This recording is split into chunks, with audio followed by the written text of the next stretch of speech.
Hi, and thank you for visiting my channel. For more information, kindly subscribe and follow. Now let's get started. A longtime wrestling veteran believes that Solo Sikoa and the Bloodline storyline with Roman Reigns doesn't need a WWE legend currently out of action. Jim Cornette explained why Paul Heyman could continue to be off television until he's needed. Before Reigns' return at WWE SummerSlam, the Bloodline took out Heyman after he didn't acknowledge Solo as the new tribal chief. They put the Hall of Famer through the announce table with a powerbomb, shocking the fans inside Madison Square Garden. On a recent episode of his The Experience podcast, Cornette explained why it might be good to keep Heyman away from the current The Bloodline storyline. He wants WWE to save his return for when the company actually needs him back on television. They don't even need him right now. That's the great part about it. I'm not trying to slough Paul off. I'm saying that's the great thing is that they don't even need him now. They can save it for whenever they want, when they do, Cornette said. 6/14 to 6/31, Paul Heyman has been away from television since the Bloodline's attack at the end of June. However, the Wiseman has been active on social media and was present at Fanatics Fest in New York City. Paul Heyman explains his absence on WWE TV. As mentioned above, Paul Heyman was at Fanatics Fest in New York City and had his own segment as part of Sam Roberts' Not Sam Wrestling podcast. Heyman was asked about his absence on television and his potential return. "What I don't want to do is just be on television for the sake of being on television. Everything we do has to be relevant. That's the whole theory behind the island of relevancy. If I were to come back at SummerSlam with Roman Reigns, it wouldn't have meant anything. There was nothing for me to contribute to that moment," Heyman said. H/T Fightful, the current story with Roman Reigns and Solo Sikoa is still brewing with the OTC being written off TV 2 weeks ago. Fans are anxious about who Reigns will recruit to back him up against Sikoa's Bloodline. The night was electric, the arena buzzing with anticipation as the crowd awaited the next chapter in the Bloodline saga. Roman Reigns, the tribal chief, had been absent from SmackDown for weeks, leaving many to wonder if the faction was on the brink of collapse. But in his absence, something unexpected happened. Solo Sikoa, the youngest member of the Bloodline, began to rise, proving that the family didn't need the return of a WWE legend to maintain its dominance. A veteran of the business, Paul Heyman, who had seen generations of superstars come and go, was the first to voice this belief. The camera panned to the backstage area where Heyman, flanked by the towering presence of Solo Sikoa, stood in front of a WWE interviewer. Heyman's eyes glistened with a mixture of pride and cunning as he addressed the WWE universe. "The Bloodline is not just about one man," Heyman began, his voice dripping with conviction. "Yes, Roman Reigns is the tribal chief, but the strength of the Bloodline lies in its unity and its heritage. And this young man standing next to me, Solo Sikoa, is the embodiment of that strength. There's talk about needing a legend to return, to save the Bloodline. But let me tell you something, the only saving the Bloodline needs is already happening, and it's happening through Solo Sikoa." The statement sent shockwaves through the WWE universe. For weeks, rumors had swirled about the potential return of a legendary WWE superstar, someone who could bolster the Bloodline in Roman's absence.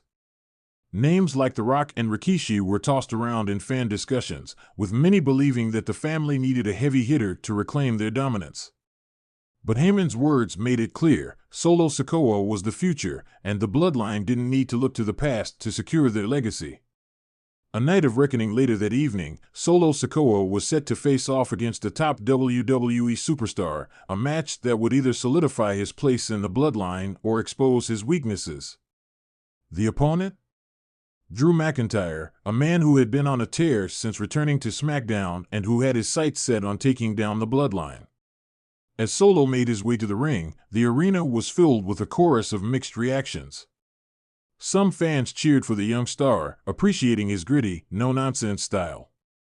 Others remained skeptical, unsure if he could carry the weight of the Bloodline on his broad shoulders without the guidance of Roman Reigns. The match began with McIntyre using his size and experience to gain the upper hand. He tossed Solo around the ring, making it clear that he wasn't intimidated by the younger, less experienced Sikoa. But Solo wasn't about to back down.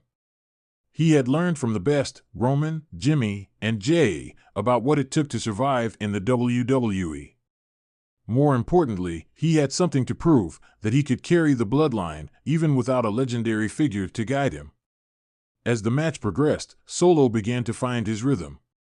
He countered McIntyre's power with a combination of speed, resilience, and sheer brute force.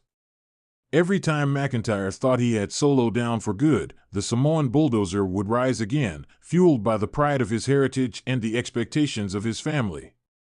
The turning point the match reached its climax when McIntyre went for his signature move, the Claymore kick. The crowd gasped as McIntyre charged toward Solo, ready to deliver the final blow. But in a split second, Solo dodged the kick and countered with a devastating Samoan spike, a move that paid homage to the greats who came before him.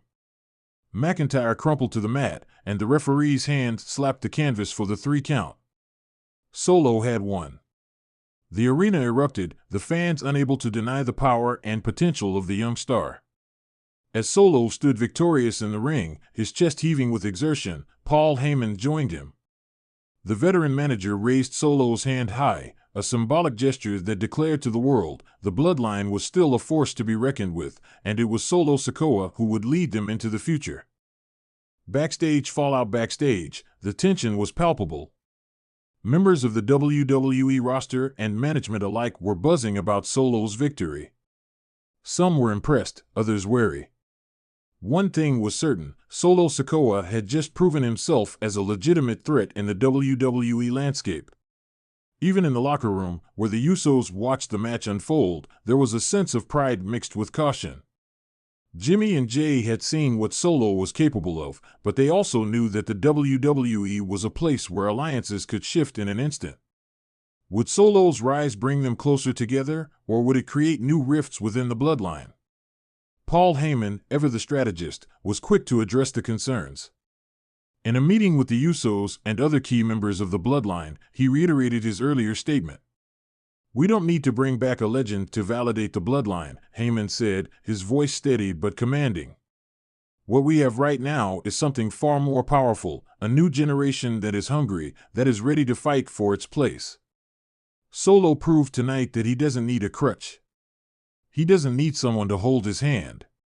The bloodline is strong because we stand together, and as long as we do that, we don't need anyone to save us.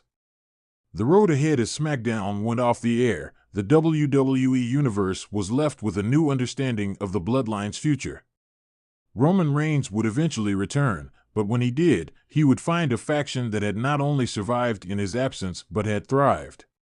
Thanks to Solo Sikoa's determination and Heyman's guidance, the bloodline had shown that they didn't need a WWE legend to save them, they could save themselves. The future was uncertain, but one thing was clear, the bloodline was far from over. In fact, with Solo Sikoa leading the charge, their story was only just beginning.